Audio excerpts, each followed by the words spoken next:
Hello, listeners. Welcome to another episode of Cognitive Dissidence. As usual, I'm your host. I'm Jacob Shapiro. I'm a partner and the director of geopolitical analysis at Cognitive Investments.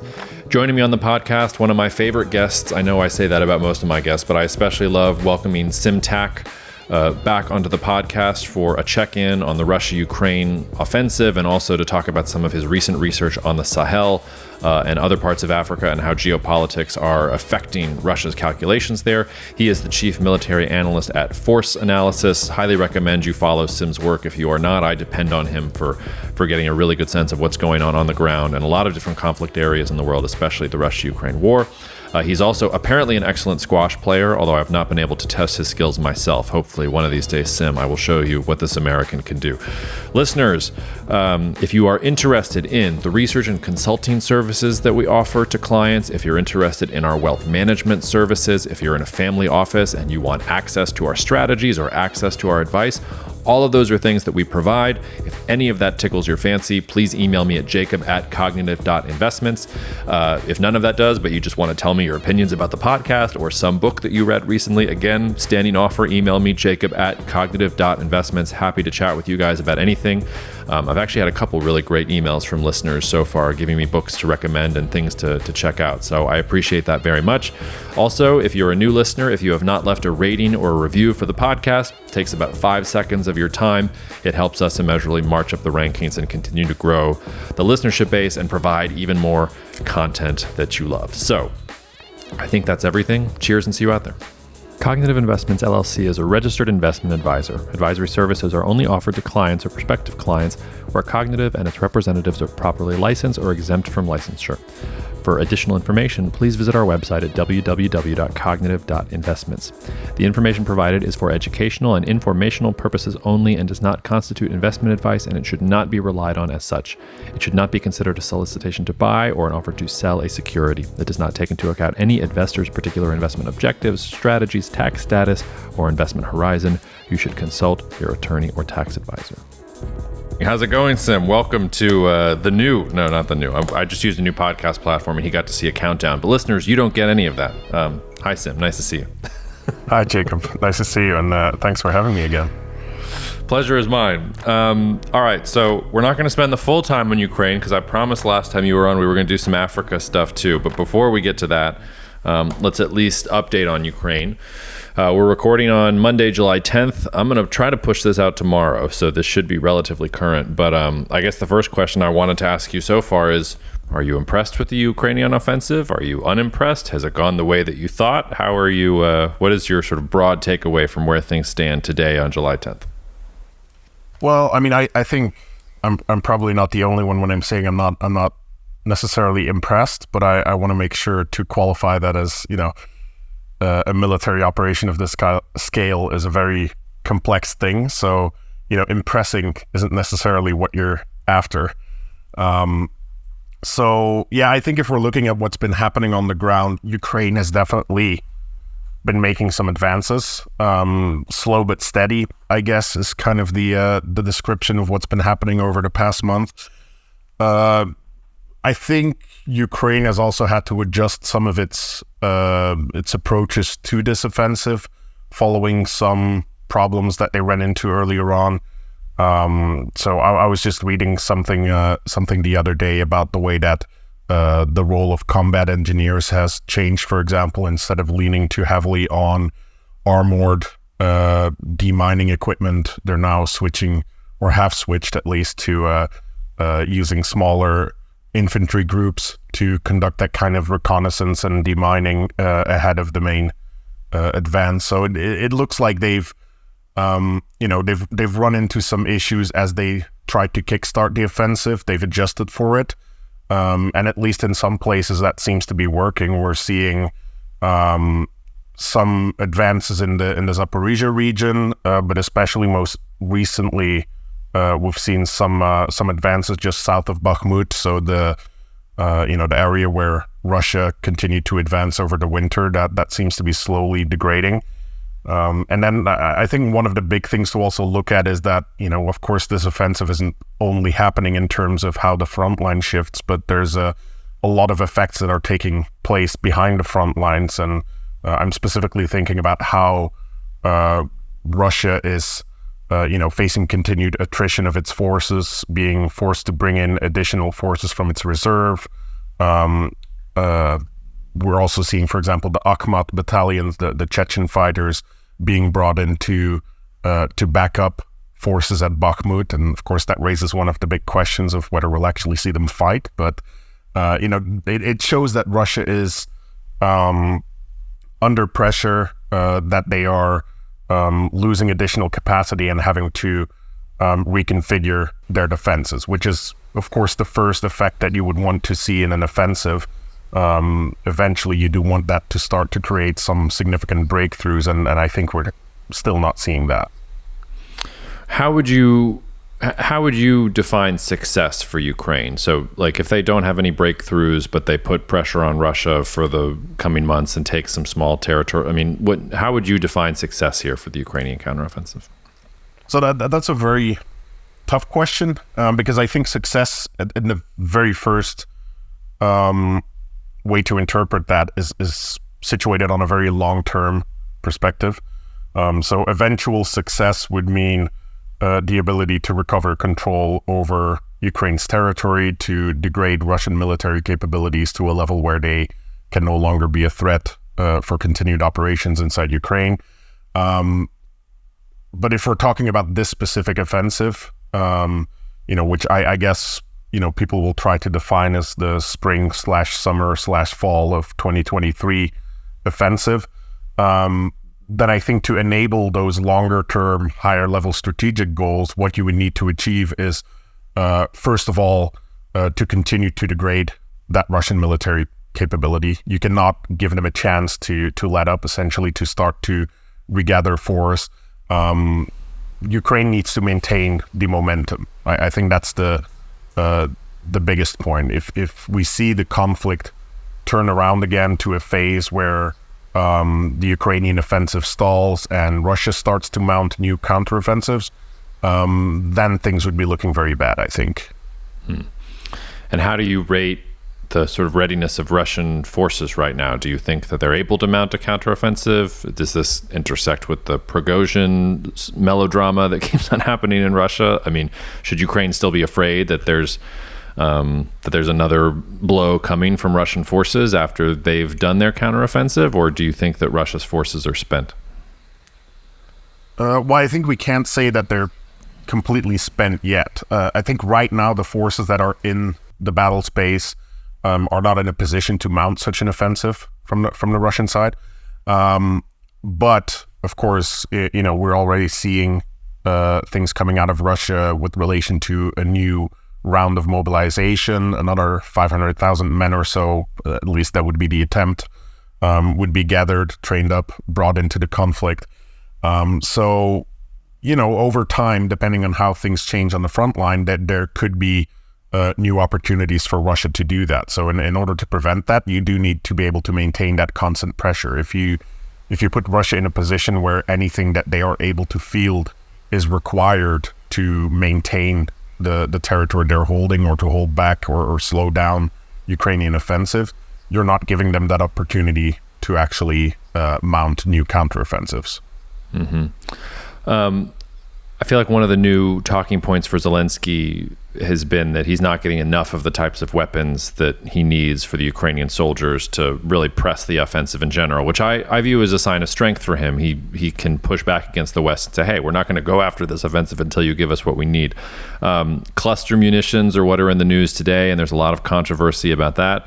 Do you care about cluster munitions? Are there other weapon systems that you think Ukraine really is going to wait on? Do they have the weapons they need to do the job now, and Zelensky is just pulling back? Talk to us about the weapons situation.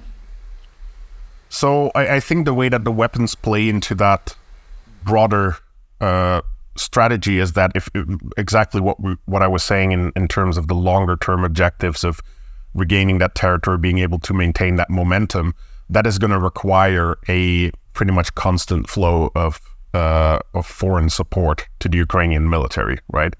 At the very least, when it comes to ammunitions, Ukraine is very rapidly depleting everything that is brought into their hands. So there needs to be a constant resupply of that. And I think that's where the cluster munition starts to play a very big role. And I mean, it's a topic worth talking about because obviously there are a lot of ethical questions about the use of cluster munitions. I think if we are talking about their potential use in Ukraine, the way that Ukrainian forces would use these munitions, and then just to kind of sketch for the listeners, we're specifically talking about artillery-fired cluster munitions. So these are not cluster bombs on aircraft that would go and conduct deep strikes into Russia or anything like that. We're talking about cluster munitions that would be deployed by artillery in the immediate vicinity of the front line, right? So one big thing to realize there is that the front line currently consists primarily of completely depopulated areas, right? So a direct targeting of civilian populated areas is not something that would happen with these munitions. Of course, it does significantly increase the burden of cleaning up unexploded ordnance in some later phase of the conflict or after the conflict is over. So there is a humanitarian consequence that is attached with this type of weaponry. Now, on the other side, what providing cluster munition to Ukraine does for them is it opens up an entirely new stockpile of artillery munitions that can be delivered to Ukraine. So Ukraine has been asking for Western artillery munitions ever since they started to get the first Western artillery systems. And, you know, the rate of expenditure of those artillery ammunitions is very high, so they need to ask everything they can. We know that European stockpiles are already or have been running low for quite some time already under the pressure of constantly providing those ammunitions to Ukraine. We also know that the US still has its own military capability to consider potential for conflicts in the APAC region. The US cannot simply provide all of its artillery munitions to Ukraine, but when they can then also tap into this cluster munition stockpile, that provides them with a little more wiggle room in actually freeing things up to send to Ukraine. So in that regard, I think it's a good move. They're going to have to be prudent about how exactly it is used, what kind of guarantees can be made about cleaning up that unexploded ordnance at some later stage. But right now, I think the big thing is that we need to keep the Ukrainian artillery from falling silent. I try to watch a different country's news every single morning, and today was France's turn in the rotation, so I had France 24 on. And aside from the fact that apparently they're trying to make it so that by 2025 you can bathe in the Seine in Paris, which count me in, I'm ready to go right away. But they focused on these ethical issues with cluster munitions, and I don't know if it's callous of me or whatever, but I'm just kind of like they even use the term just warfare, and my eyes rolled. I'm like, what is just warfare? Like it's a war. Like, you think that either side in Russia or Ukraine is worrying about this? But let me say back what you just said. So part of what you're saying is that the reason that cluster munitions are on the table is because the West can't produce enough artillery ammunition to make up for their depleted stockpiles and for Ukraine's usage. Is that the reason we're digging into the cluster munition belt? Not because they give any kind of advantage to Ukraine on the battlefield? I have to think that is one of the main reasons, yes. I mean, there is a narrative about additional effectiveness of these weapons, but following the news of these cluster munitions possibly going to Ukraine, I was also looking at some of those statistics about the effectiveness of cluster munitions, and there are some interesting things in there. So there was a study that I saw of the effectiveness of artillery-fired cluster munitions in the Vietnam War, which is, I guess, one of the last high-intensity conflicts where it was used to a very significant degree. So it provides a lot of statistical information. And what that shows is that when compared to regular artillery, not regular necessarily, but non-cluster artillery munitions, is that the number of artillery rounds fired required to achieve a kill, whether that is of personnel or equipment or whatever, it is much greater than it is when they project those same numbers for for the cluster munitions. Now, some people might read those numbers as saying, oh, so cluster munitions are much, much more effective. They're much more likely to achieve effect on target. There's probably some of that, because some of these cluster munitions are specifically designed with shaped charges to take out enemy armored vehicles and things like that, where you could technically take out multiple armored vehicles with a single artillery round, which with the non-cluster munitions is a very difficult thing to do unless they're just stacked up together. So there is some element of that, but then when you look deeper into those statistics, you'll also see that during the entirety of the war, there was a much, much, much smaller number of cluster munitions used than there were non-cluster artillery munitions. So that also begs the question, how was the use of those cluster munitions selected? Were they used specifically in cases where there was a higher burden of intelligence that showed the presence of certain targets? Because if you start to employ them in that way, if you start to use them for specific cases where you have better guarantees of effects on target, then obviously that is going to reflect in those statistics as well. So I think overall, purely technically based on how the weapons work, there is a possibility that they would improve the effectiveness of artillery when used in the right way. But I think at the scale of this conflict, I think it's difficult to forecast that, using this different type of ammunition will suddenly lead to a significantly higher degree of Russian attrition. Before we leave this topic, just the last time we talked, I remember I think the storm shadows were what you were talking about. Today, everybody's hot and bothered about cluster munitions.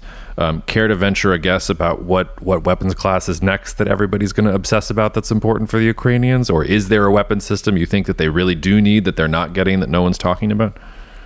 Well, there's another one that everybody has been talking about, but that is just on a very slow timeline, which is the F-16 delivery, right? We've seen advances in the efforts to get the F-16 to Ukraine. So I saw that the Netherlands is essentially transitioning from the F-16 to the F-35 at a faster schedule than they had originally planned to free up those F-16 fighters for Ukraine earlier.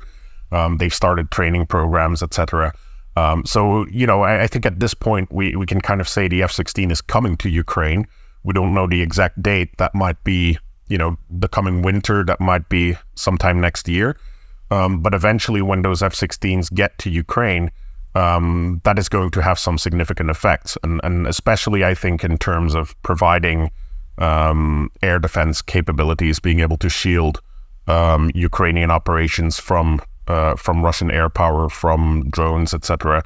So that's going to be a big one, I think. And then another one that, of course, has also been talked about, and it looks like there's actually some movement coming into that, but the delivery of the ATACMS missile, which I think we've talked about a number of podcasts ago as well, but the larger, longer range version of the HIMARS missiles, which would technically enable Ukraine to target any territory inside Crimea, any of the occupied areas of Ukraine, really. So that would just kind of enhance that capability in addition to the Storm Shadow and in addition to the HIMARS, those kind of munitions that just expands Ukraine's capability to continuously degrade all the logistical connections behind the front line, or to even start to set up a threat of Russian control in Crimea itself, right? Once they fight their way to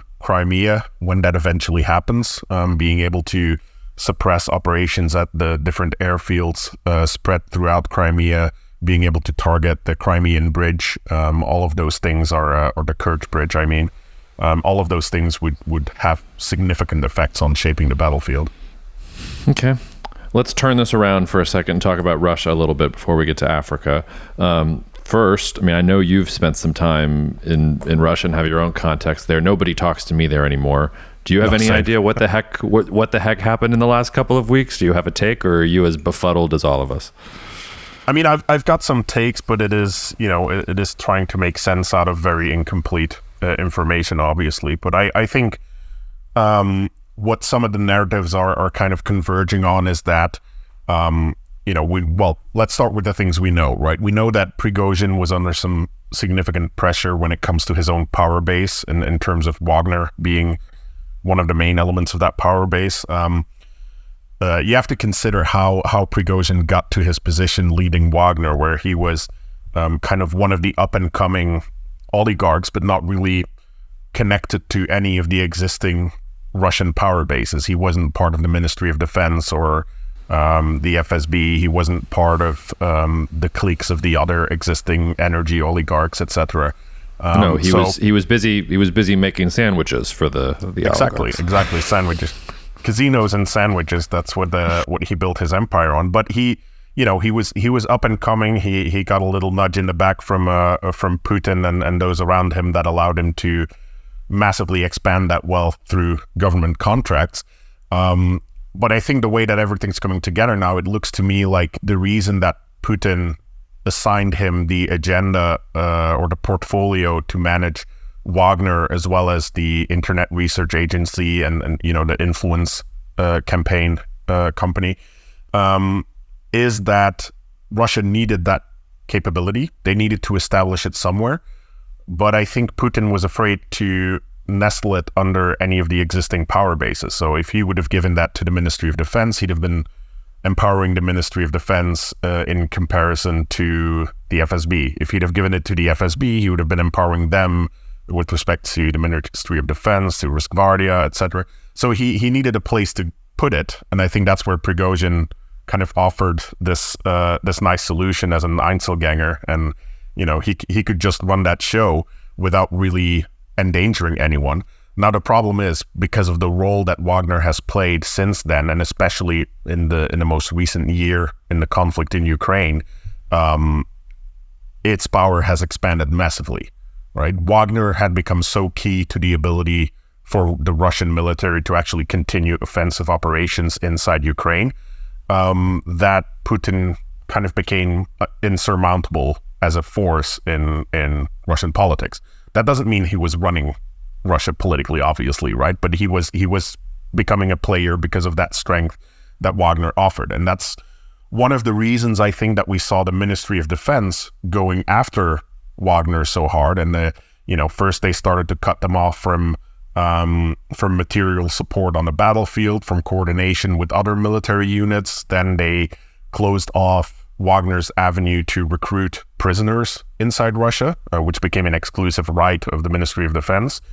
And then eventually, in that final iteration in the weeks before the mutiny event, or whatever we're calling it here today, but in the final weeks before that, we saw the MOD push a rule that any contractor working from Wagner or other PMCs would have to sign a contract with the Ministry of Defense as well, which would effectively mean that the entire personnel of Wagner would actually be personnel of the Ministry of Defense, which would significantly erode Prigozhin's ability to actually leverage Wagner as a source of power for himself. And so it looks to me like that, of course, was the main threat that caused Wagner, or that caused Prigozhin to plan some kind of a mutiny, or maybe even an attempted coup. Who knows how far the ambitions were really going.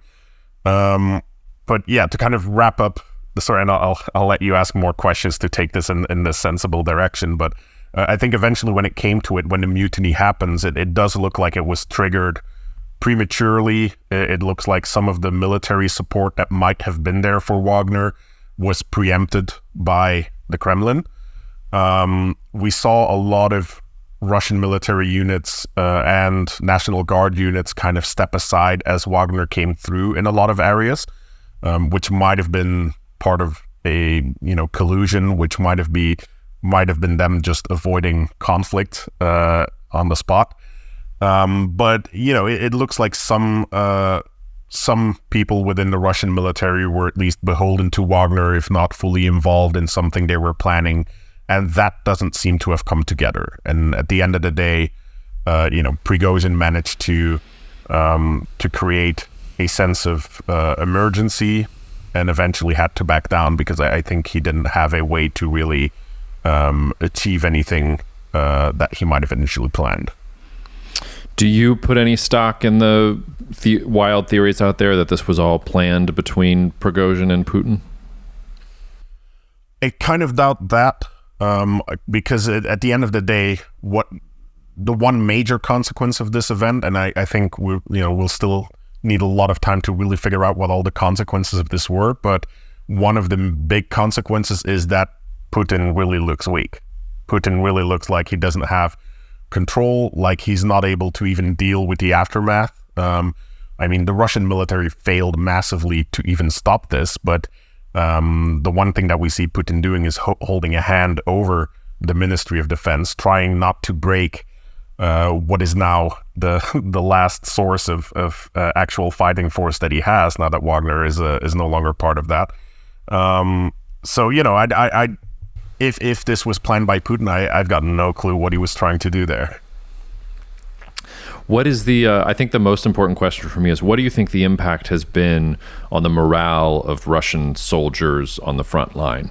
It seems to me that if Ukraine is going to have breakthroughs this fall and even into this winter, it's going to be because Russian troops allow them to have the breakthrough, not because Ukraine is going to be able to punch through based on what they have so far. Have you seen any signals that Russian soldiers are frustrated with the situation, or that Putin's lack of control will translate into meaningful battlefield things? Or is this really just kind of, there's going to be a lot of intrigue inside of Russia now as Putin figures out how to try and put some level of control back on his rule? I mean, there are definitely massive degrees of discontent among the Russian forces. I think there's many reasons for that, most of them not relating to Wagner or the politics in the Kremlin. Just one thing I do want to react to when you say, the success of Ukrainian operations would depend more on the Russian troops allowing it than Ukraine's ability to break through. But the two go hand in hand, of course. The way that Russian troops generally tend to break on the battlefield is when they come under the pressure of Ukrainian offensives, and that's where the question of do I want to die for my country here starts to become more and more prominent in their minds, and might eventually lead them to leave their positions.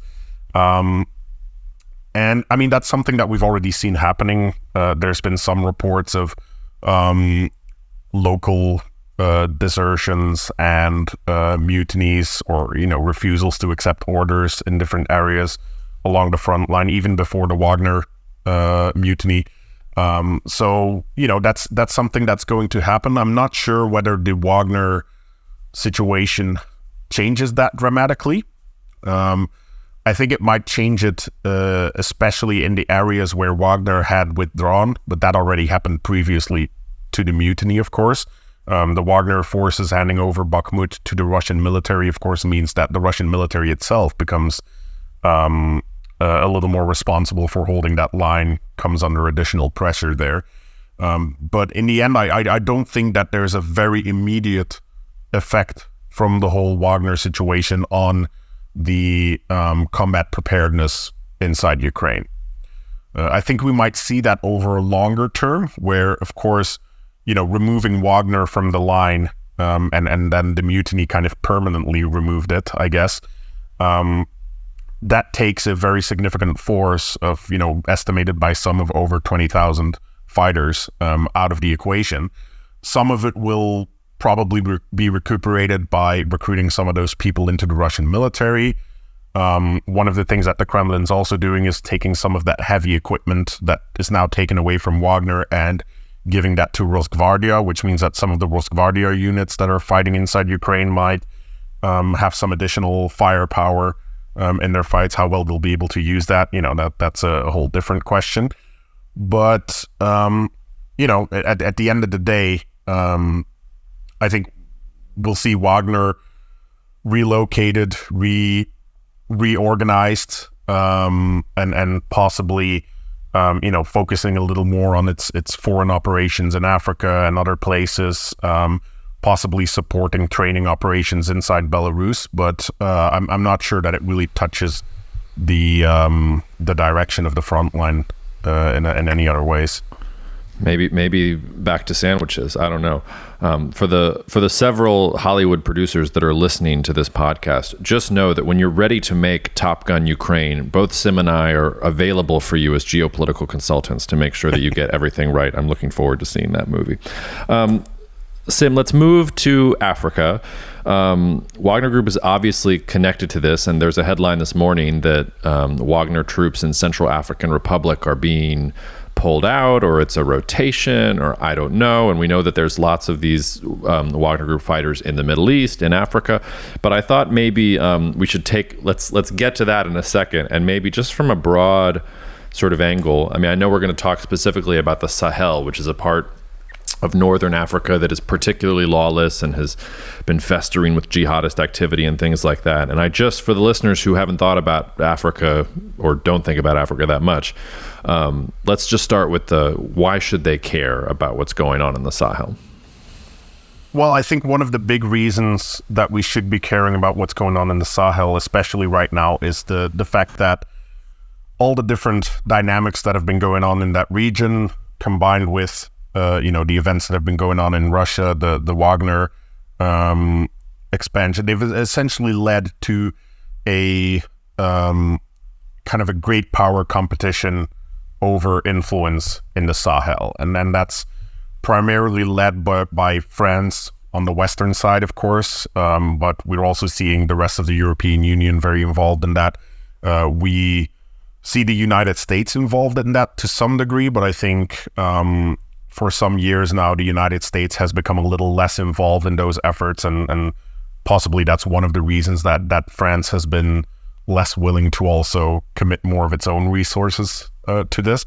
But essentially, we're seeing this kind of struggle for influence between Russia and the West. There's China that's playing there as well, but right now it seems like a very aggressive play between specifically Russia and the West, and that kind of causes the Sahel right now to be, on the one hand, a potential source of security risks, where security vacuums are allowing jihadist groups to resettle, to develop capabilities, potentially rebuild trans-regional threats that could directly impact the West.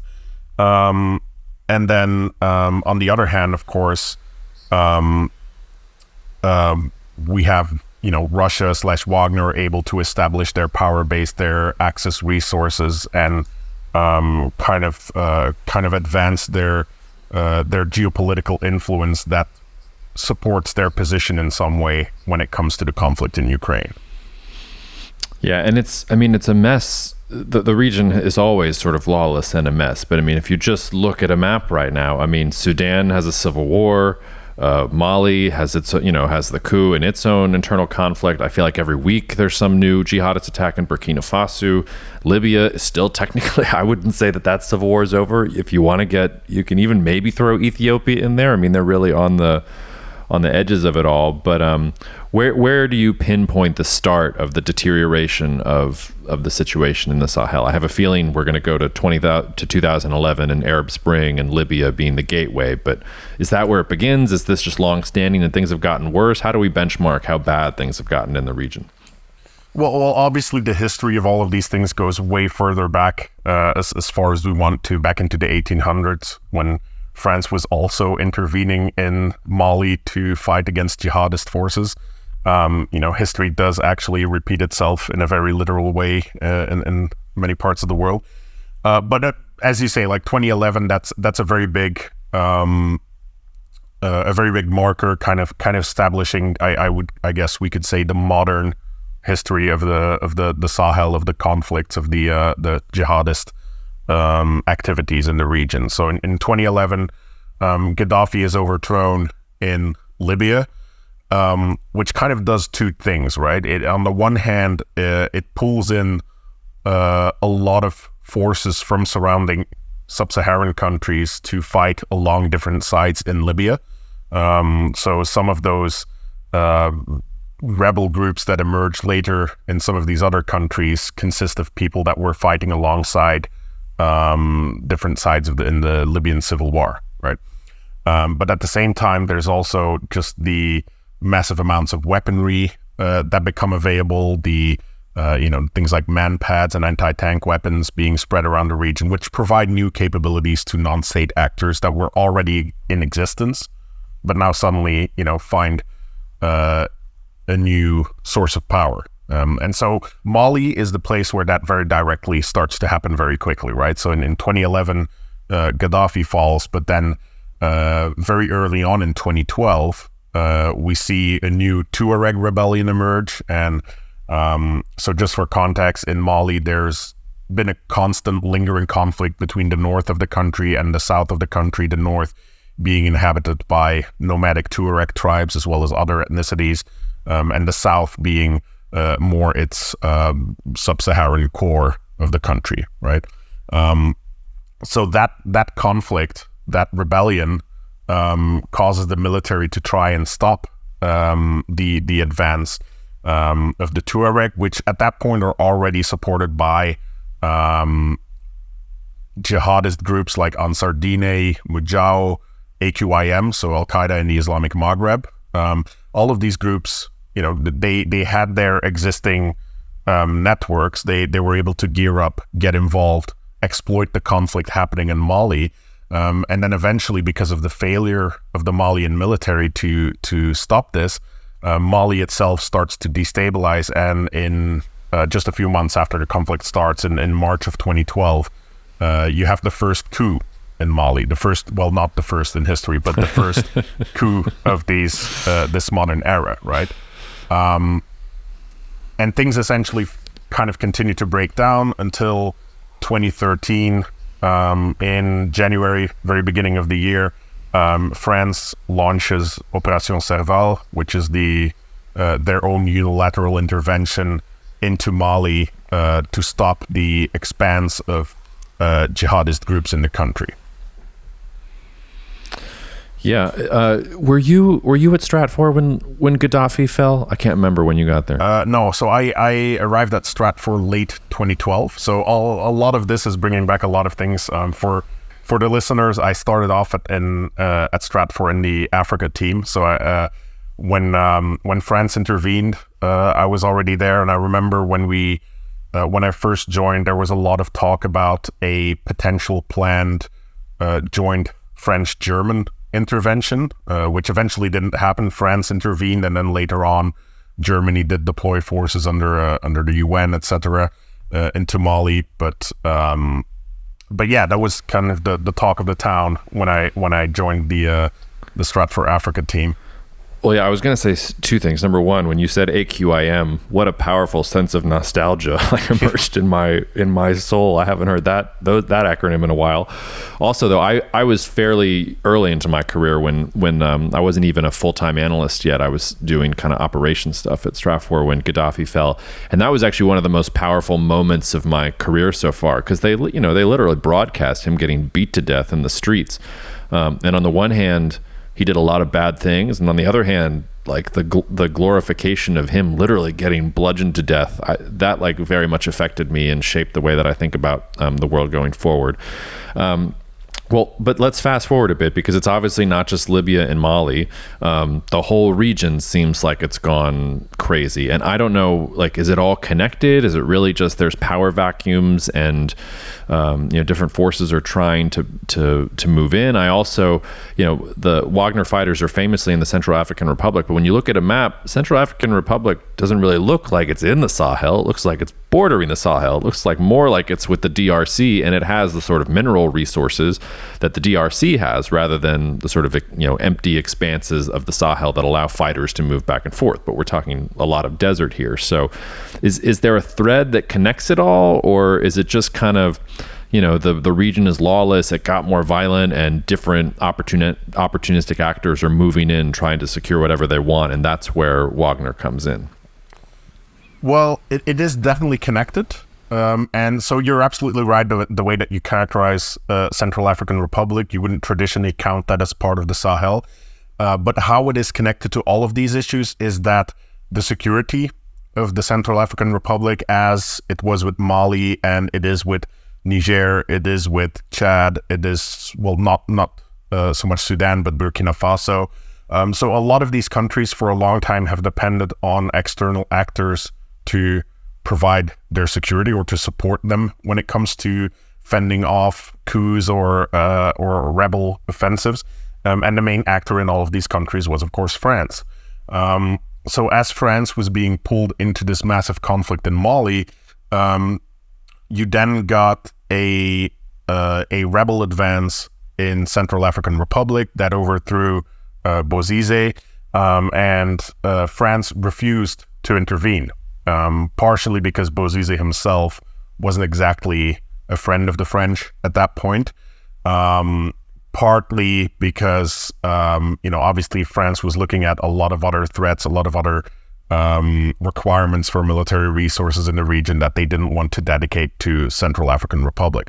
But that led to, kind of a destabilization of Central African Republic, new governments coming in place, and eventually, because they couldn't count on France, they started to look elsewhere, and one of the places they looked was Russia. And then it's eventually in 2018, so quite a bit later, that we see Wagner arriving in Central African Republic. 2018 is the same year when Wagner then eventually arrives in Libya, where they start to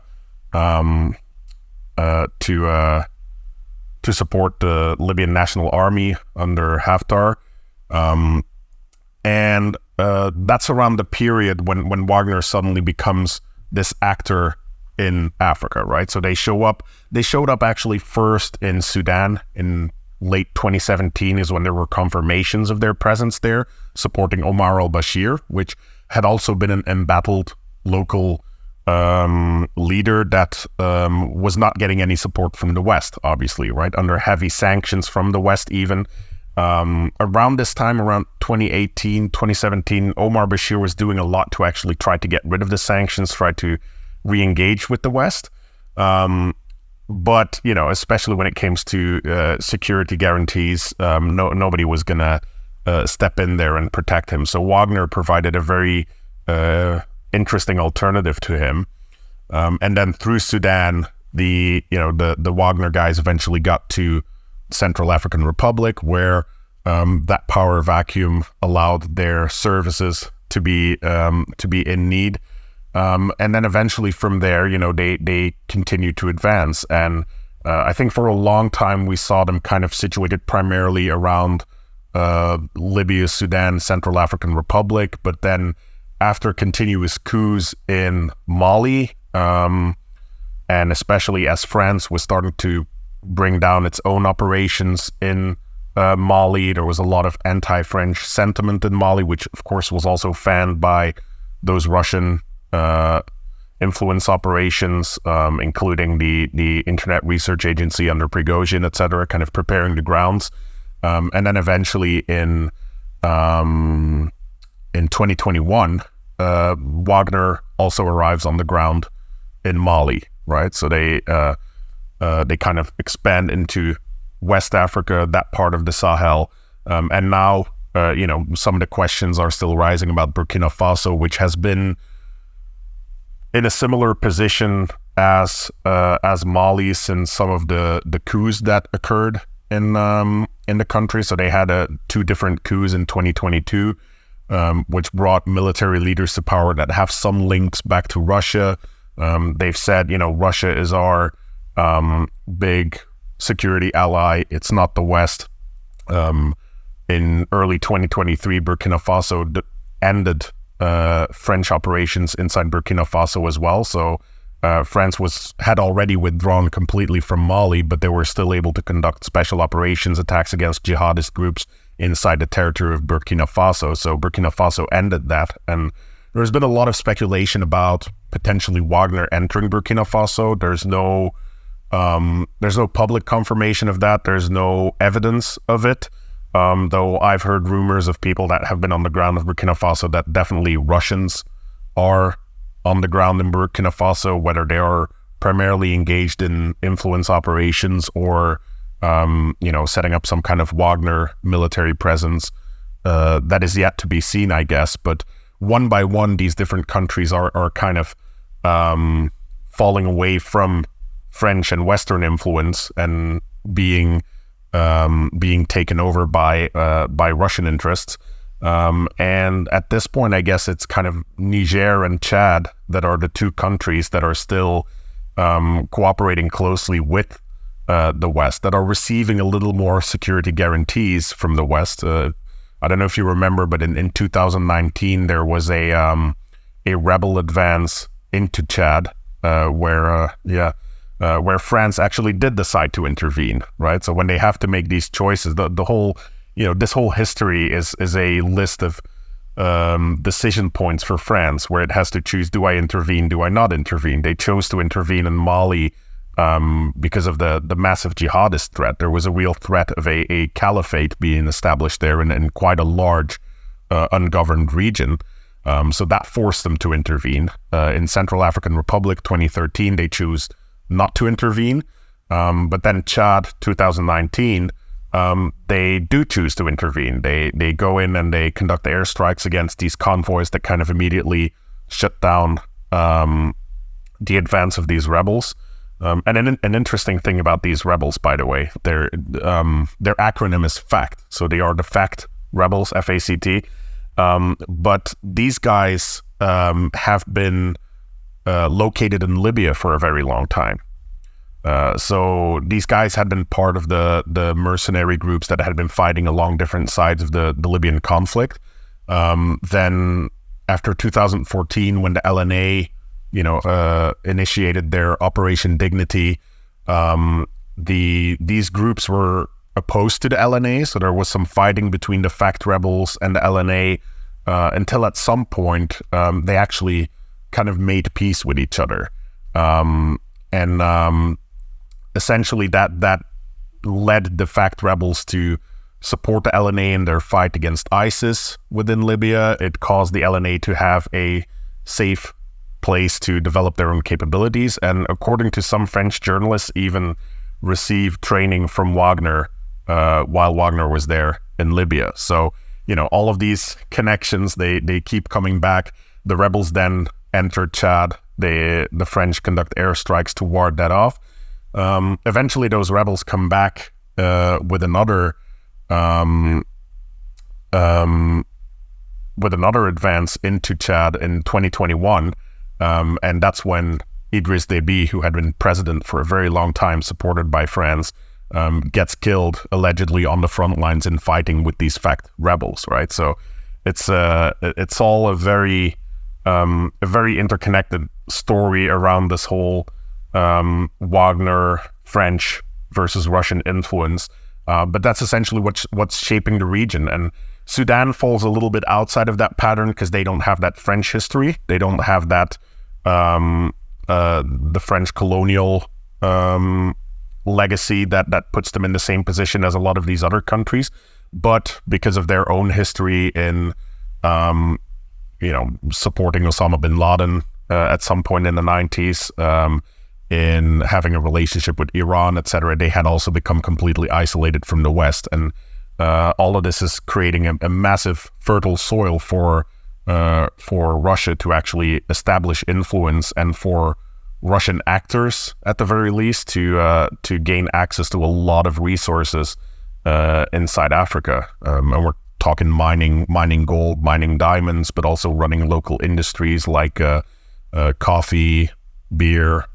They're getting their hands on anything they can to try and get some kind of wealth out of Africa. Well, I wanted to put a finger on that because I have trouble establishing what Russia's interests are here versus Wagner Group's interests, because I get why Wagner Group wants to do a modern day Heart of Darkness story and be the rulers of, Africa. We've seen countless warlords try to do this over time.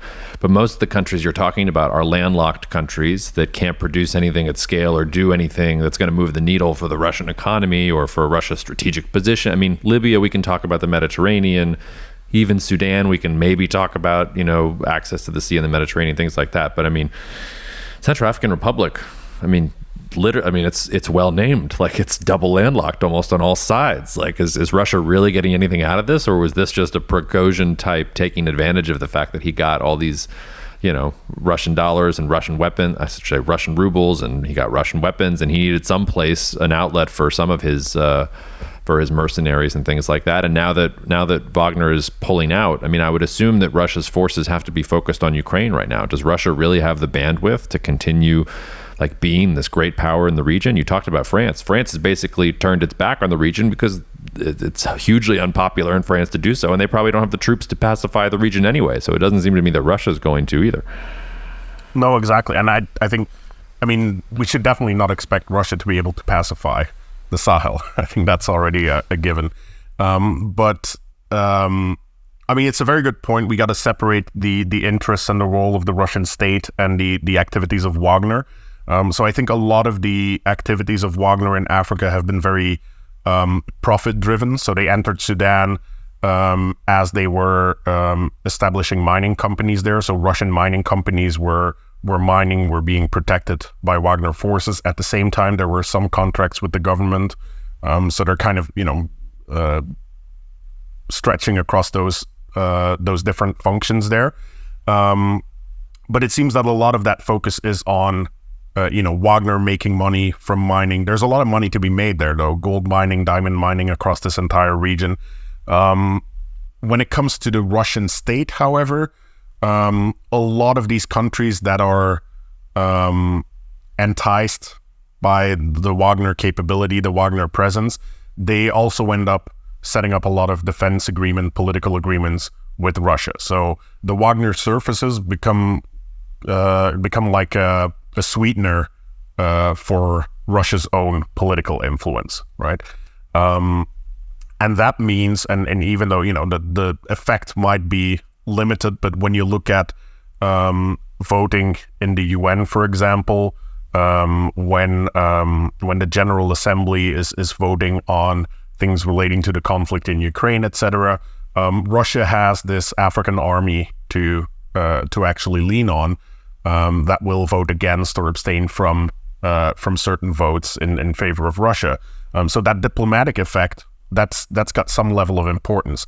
But I think in addition to that, we should not forget the potential advantages that Russia gets in terms of geographic positioning. Because even though these countries, as you say, they are primarily landlocked. Sudan is maybe the one exception to that. It's factually the exception to that. But Sudan offers that influence in the Red Sea, the potential of hosting Russian vessels in the Red Sea. There's been a lot of talks about the potential Russian naval base in Port Sudan as well. We've yet to see that happen, but that would be another position that allows Russia to extend its naval presence beyond the Suez Canal, right? Russia's naval strategy on a global scale is all about overcoming choke points one by one by establishing new lily pads where they can actually support their operations from. So Sudan plays some importance in that regard. But even the rest of the Sahel region, even when it comes to countries like Mali and Burkina Faso, the fact that Russia is able to establish a base of power there means that it becomes much more difficult for the West to operate in areas like that, because every time that Russia is able to expand its presence, its influence in these countries, it starts to bleed over. And I don't want to say domino effect, but I'm saying domino effect. But after Mali, Burkina Faso started to lean towards Russia. After Burkina Faso started to have protests against French forces, against the French, we already started to see protests against the French inside Niger. So will eventually Niger fall to this anti-Western / Russian influence as well? And that means that it becomes very difficult for the West to operate there. And even though, we're not back in the 1800s where the West is vying for territorial control over colonies in Africa, Africa does still matter. And at the very least, in the sense of jihadist groups being active there, non-state actors that are not being controlled by local authorities, that are not going to be controlled by Russia, eventually those are going to pose threats that the West is going to have to deal with. And if you no longer have the ability to go and deal with them on the ground in Africa, that puts you in a very defensive, reactive position. So that in turn, of course, provides Russia with leverage over the West, because Russia will be able to essentially tell the West, we could help you here, but you're not being so kind to us in other places, so why would we, right? Mm-hmm. I'll get you out of here sort of on this, and I'll put if you're watching this podcast on YouTube, we'll put a map up. If not, at this point in the podcast, if you're not driving, you might want to look at a map of Africa right now just to get a sense of what we're talking about. But it seems to me, you call it, all right, we went from Mali to Burkina Faso to Niger. We've got Central African Republic, Chad. The next line of countries are Nigeria, Cameroon, Ethiopia, places like this. And northern Nigeria has also had its fair share of militancy, and it's affected oil production and things like that. And we can get into an interesting academic conversation about how we get from French colonial Africa to English colonial Africa and the ways that changes and things like that. But do you think that this has implications beyond the Sahel? Because it looks like these problems are starting to actually come out of the Sahel and affect major cities or major points that start to get into, I don't want to say the more economically productive parts of Africa, where the real wealth is, where the real population centers are. Do you worry about this kind of stuff bleeding over into a Nigeria or into a DRC or into even a Uganda? Or is that, this is like the Sahel, we're really talking about this lawless region here, and it's still very important, but it's not going to come outside of a sort of predetermined geographic range? Definitely. It's something that I think is a very significant risk. One of the countries that you mentioned, actually, Cameroon, is already kind of slipping into the Russosphere to some smaller degree, because they're definitely not positioned as a very active French supporter anymore. But Wagner companies or Wagner associated companies operating in Central African Republic are actually conducting a lot of their business exporting goods, etc., through Cameroon. So not through Sudan, but they're actually going through Cameroon, where they also have local companies set up to deal with logistics. So at the very least, Cameroon is hosting some of that logistical activity that supports the Wagner presence in the wider region. When it comes to Nigeria, Nigeria itself is kind of an interesting question. I don't necessarily see Russia immediately build up a lot of influence inside Lagos, etc., and actually pull Nigeria into its side of the geopolitical spectrum. But one of the things to remember is that Nigeria is still facing that Boko Haram violence up in the north, which, by the way, also touches on Niger. Some of the Western security operations in Niger are not necessarily geared entirely against the jihadist groups operating in Libya, Mali, and Burkina Faso. That's kind of their western flank. But on their southeastern flank, they have Boko Haram, which has also tried to encroach on Difa and other locations inside Niger. So one of the main things that I fear actually in this region, and I remember speaking about this back when I was at Stratfor with some of the other Africa analysts at the time, but the potential for these two jihadist areas to actually meet up in Niger presents a very significant risk. If Niger falls, you get one long, wide-stretching area from, all the way from the Libyan deserts all the way down to northern Nigeria, and that becomes a problem for Nigeria, because then they're no longer just fighting this Boko Haram group, which, even though it still exists, I would say, we've seen times when they were a much greater threat than they are now.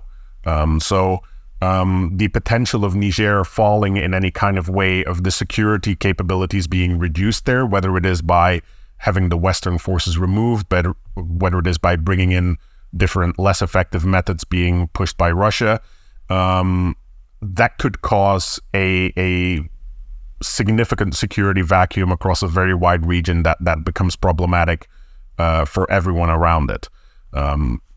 So that's, I just want, sorry, you mentioned Cameroon and Nigeria, so I wanted to tackle those. But I think we should also be aware when it comes to other areas of Africa, we've also seen those Russian influence operations target other countries, or even Wagner. We've seen Wagner back in 2019 deployed to Mozambique. They were only there for a couple months before they apparently gave up because it didn't really work that well for them. But we've also seen them in Madagascar back in 2018, kind of around that period of massive Wagner expansion into Africa. Wagner forces were sent there to protect the then president and to protect some mining interests that Russian companies set up at the time. That president did not get reelected, so that hasn't really expanded much further beyond that. But they have been trying this. And then on the Russian state level, countries like Rwanda, DRC, even South Africa are always getting a lot of attention from Russian diplomatic efforts, Russian military agreements. So Russia is definitely looking at a much broader scale beyond the Sahel, and they're looking at an approach across the continent. But I just think that because the Sahel has this imminent security risk, and kind of the local tiring of being tied to Western interventions and the political limitations that come with cooperating with the West at this point in history. I think that the combination of that has just led the Sahel to be so much more attractive and effective for that Russian strategy than other parts of Africa. Yeah, we'll have to put a pin in it there. We haven't talked about China. We haven't talked about Turkey, which runs around in this mess. And you mentioned Mozambique. I believe Total is restarting their big LNG natural gas export operation, and the DRC is obviously where most of the cobalt in the world comes from. So, but I don't need to get on that soapbox right now about electric vehicles. So we will say, Sim, hopefully you'll come back in a couple months, and we will check in on the war and Africa and anything else that's on your mind. Thanks for making the time, man. Gladly. Thanks for having me again. Thank you so much for listening to the Cognitive Dissidence podcast, brought to you by Cognitive Investments. If you are interested in learning more about cognitive investments, you can check us out online at cognitive.investments. That's cognitive.investments. You can also write to me directly if you want at jacob@cognitive.investments. Cheers, and we'll see you out there. The views expressed in this commentary are subject to change based on market and other conditions. This podcast may contain certain statements that may be deemed forward-looking statements. Please note that any such statements are not guarantees of any future performance, and actual results or developments may differ materially from those projected. Any projections, market outlooks, or estimates are based upon certain assumptions and should not be construed as indicative of actual events that will occur.